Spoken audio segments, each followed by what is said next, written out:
Welcome to the Explainer. Now, if you're someone who cares about longevity, you're probably already tracking your health data pretty closely. But, when it comes to cholesterol, even the most health-conscious among us often have this kind of outdated mental model. So today, we're demystifying cholesterol. We're going way beyond the basics to give you a much clearer, much more accurate picture of what's actually happening right now in your bloodstream.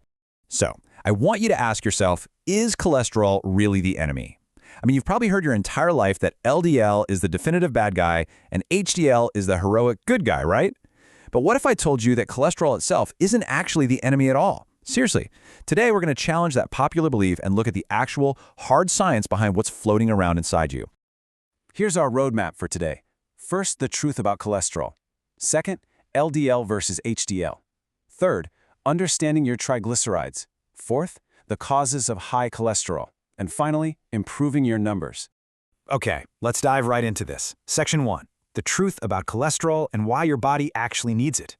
It might actually surprise you to learn that cholesterol is simply a fat-like substance found in absolutely every single cell of your body. In fact, your liver manufactures about 80% of the cholesterol in your blood. Why? Because your body desperately needs it. It uses it to manufacture vital hormones, build sturdy cell membranes, and produce the bile acids that help your digestive system break down fats. But, well, here's the logistical problem your body faces. Cholesterol is essentially a fat, and your blood is mostly water. And as we all know, fat and water just do not mix. So cholesterol can't exactly travel freely through your bloodstream. To solve this, your body packages the cholesterol inside these incredible little particles called lipoproteins.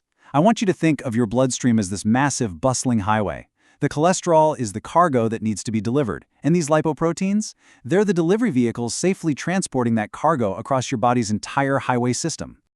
Let's move to Section 2 and see how this builds. LDL versus HDL, the vehicles on the highway. Now, you see these letters on every blood test, right? But let's break down what they're actually doing out there on the road. Let's look at LDL first, or low-density lipoprotein. You know it as the bad cholesterol. But technically, LDL itself isn't even cholesterol. It's the delivery vehicle. Its job is to carry cholesterol cargo from your liver out to the tissues that need it. The problem? Well, when there's way too much LDL circulating over time, it's kind of like having too many delivery trucks on the highway. They crash, they pile up, and they deposit their cargo within the walls of your arteries. And that causes a roadblock known as atherosclerosis, which narrows the arteries and significantly increases the risk of heart attacks and strokes. Contrasting that, we have HDL, or high-density lipoprotein. Think of HDL as the highway cleanup crew, sweeping in to carry that cargo away from your tissues. Now, what's really interesting here is exactly how this cleanup crew operates. It's through a process called reverse cholesterol transport. HDL literally grabs the excess cholesterol from your tissues and drives it back toward the liver to be processed and safely removed from your body. Because of this neat little trick, higher HDL levels have historically been viewed as this gold standard sign of great cardiovascular health. But here's the crucial nuance that trips a lot of people up. A high HDL number is not an automatic magic shield against heart disease. Modern research shows that just artificially pumping up your HDL doesn't automatically stop heart attacks. Doctors today care far more about the total amount of those dangerous LDL delivery trucks on the road than they do about treating HDL like some sort of magical force field. Moving on to Section 3, understanding your triglycerides, the third passenger. So if LDL and HDL are the famous stars of your lipid panel, triglycerides are sort of the often overlooked third passenger, just sitting quietly in the back seat. But you definitely need to pay attention to them. Triglycerides are simply another type of fat in your blood, but their origin story is a bit different. Your body uses them for energy. Whenever you eat more calories than your body can burn right away, especially if those excess calories come from heavy carbs, fats, or alcohol, your body converts that extra energy into triglycerides and stores it away in your fat tissue. Having high levels of these stored energy fats floating in your blood is a massive red flag. It can significantly bump up your cardiovascular risk, especially if you have other metabolic issues going on. And in severe cases, astronomically high triglyceride levels can even trigger acute pancreatitis, which is a deeply painful and dangerous inflammation of the pancreas. Definitely not something you want to mess with.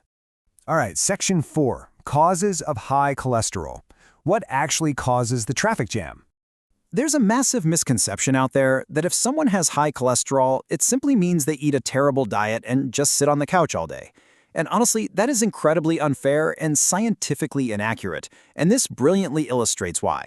The reality is a vastly complex mix. Yes, for sure, a diet high in saturated fats, low physical activity, carrying excess body fat, and smoking, those all create major roadblocks. But look at genetics. Conditions like familial hypercholesterolemia can cause some people to have sky-high LDL levels even if they run marathons and eat a perfectly clean diet. Add to that the natural effects of aging, the side effects of certain medications, or high alcohol intake, and you really start to see the full picture. Two people can eat the exact same diet and have wildly different cholesterol results. So while lifestyle is absolutely important, it's rarely the whole story. Which brings us to Section 5, Improving Your Numbers, Paving a Better Road. The fantastic news is that regardless of your genetics, there are highly effective, completely actionable steps you can take right now to clear up those internal highways. We can break this down into 5 powerful levers you can pull. Number 1, focus on your overall diet by ramping up your soluble fiber. Eating foods like oats, beans, and certain fruits acts like a literal sponge in your system, actually helping to lower your LDL. Number 2, make smart swaps. Trade out those heavy saturated fats for unsaturated fats found in things like olive oil, nuts, and fish. Number 3, stay physically active. You don't have to become an extreme bodybuilder here. Simple, consistent activities like brisk walking, cycling, or swimming work absolute wonders for maintaining a healthy weight and improving your numbers. Number 4, quit smoking. Smoking actively damages your blood vessels, which basically makes it easier for cholesterol to get stuck. Quitting is quite literally one of the biggest favors you can do for your heart. And number 5, take prescribed treatments seriously. For a lot of people, lifestyle just isn't enough. And hey, that is perfectly okay. Medications like statins are incredibly common and highly effective at lowering LDL and significantly reducing your overall risk. Now, if there is one vital truth I need you to remember today, it's this. Let's bust the biggest cholesterol myth on the planet. I feel healthy, so my cholesterol must be fine. Listen to me. High cholesterol is a silent risk factor.